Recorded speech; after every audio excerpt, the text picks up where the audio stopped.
Hi guys, ഇന്നൊരു important ആയിട്ടുള്ള കാര്യം പറയാൻ വേണ്ടിയാണ് കേട്ടോ. ഇതിപ്പോൾ ഇനി വൈഫ് ഹസ്ബൻഡ് അഗേൻസ്റ്റ് 498A അല്ലെങ്കിൽ ഡൊമസ്റ്റിക് വയലൻസ്, ഡൗറി, അങ്ങനെ പല കേസുകൾ ഇട്ടിട്ടുണ്ടാവും. അപ്പോൾ ഇതൊക്കെ സെറ്റിൽ ചെയ്യാൻ വേണ്ടിയിട്ട് ഒരുപാട് സമയമെടുക്കും. അപ്പോൾ നിങ്ങൾക്ക് ഈ പറയുന്ന കാര്യങ്ങളെല്ലാം തന്നെ ഒറ്റയടിക്ക് തീർക്കണം. ഡിവോഴ്സും അതുപോലെ തന്നെ ഈ പറഞ്ഞ 498A അഗേൻസ്റ്റ് നിങ്ങളുടെ ഡിഫെൻഡ് എങ്ങനെയാണോ ആ കാര്യങ്ങളൊക്കെ ഒറ്റയടിക്ക് തീർക്കണമെങ്കിൽ അത് സുപ്രീം കോർട്ടിലേക്ക് പോകണം. ഇനി ക്വസ്റ്റ്യൻ എന്താണെന്ന് വെച്ചാൽ, നമുക്ക് പെട്ടെന്ന് തന്നെ നമ്മളിപ്പോൾ കേരളത്തിൽ ഒരു കേസ് നടന്നുകൊണ്ടിരിക്കുകയാണെങ്കിൽ ഇത് ഡയറക്റ്റ് സുപ്രീം കോർട്ടിലേക്ക് കൊണ്ടുപോകാൻ നമുക്ക് പറ്റില്ല.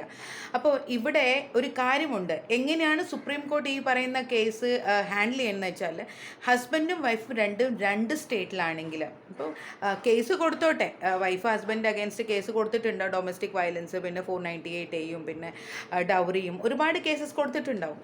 അപ്പോൾ ഈ പറയുന്ന കേസുകളൊക്കെ ഒറ്റയടിക്ക് സെറ്റിൽ ചെയ്യണമെങ്കിൽ നമുക്ക് ചെയ്യാൻ പറ്റുന്ന വെച്ചാൽ, ഹസ്ബൻഡും വൈഫും രണ്ട് സ്റ്റേറ്റിലാണെങ്കിൽ ഏതെങ്കിലും ഒരു പാർട്ടിക്ക് കേസിനെ ട്രാൻസ്ഫർ ചെയ്യിപ്പിക്കാം സുപ്രീം കോർട്ടിൽ. ഇനിയിപ്പോൾ ഇത് പറയുന്ന സിവിൽ കേസും ആകാം, അതുപോലെ തന്നെ ക്രിമിനൽ കേസും നമുക്ക് ട്രാൻസ്ഫർ ചെയ്യാം. അപ്പം ഇങ്ങനെ പോയി കഴിഞ്ഞാൽ സുപ്രീം കോർട്ടിന് ബോധ്യപ്പെടുവാണ് ഈ പറയുന്ന കല്യാണം ഇനി മുന്നോട്ട് കൊണ്ടുപോകാൻ രണ്ടു പേർക്കും പറ്റില്ല എന്ന് ഉറപ്പ് വരുമ്പോൾ, അണ്ടർ ആർട്ടിക്കിൾ 142 സ്പെഷ്യൽ പ്രിവിലേജസ് ഉണ്ട് സുപ്രീം കോർട്ടിന്. ആ ആർട്ടിക്കിളിൻ്റെ അണ്ടറിൽ വന്നിട്ട് ഈ പറയുന്ന കേസ് ഒറ്റയടിക്ക് തന്നെ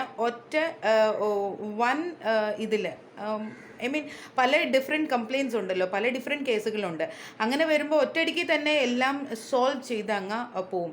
മ്യൂച്വൽ ഡിവോഴ്സ് ആണെങ്കിൽ അതിൻ്റെ കോംപ്രമൈസസും കാര്യങ്ങളൊക്കെ ഒരു തവണയിൽ അതെല്ലാം തീർത്ത് തരും.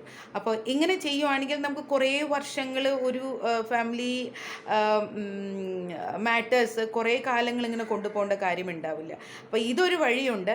അപ്പം ഇങ്ങനെ ഒരു റൂട്ട് ഉണ്ട് എന്നുള്ളത് പലർക്കും അറിയില്ല. അതിനു വേണ്ടിയാണ് ഈ വീഡിയോ ചെയ്തത്. ഓക്കെ, അപ്പം ഇവിടെ സുപ്രീം കോർട്ടിലേക്ക് ഡയറക്റ്റ് എല്ലാ കേസുകളും കൊണ്ടുപോയി തള്ളണമെങ്കിൽ രണ്ടുപേരും രണ്ട് സ്റ്റേറ്റിലുണ്ടാവണം എന്നുള്ളത് ഇമ്പോർട്ടൻ്റ് ആണ്.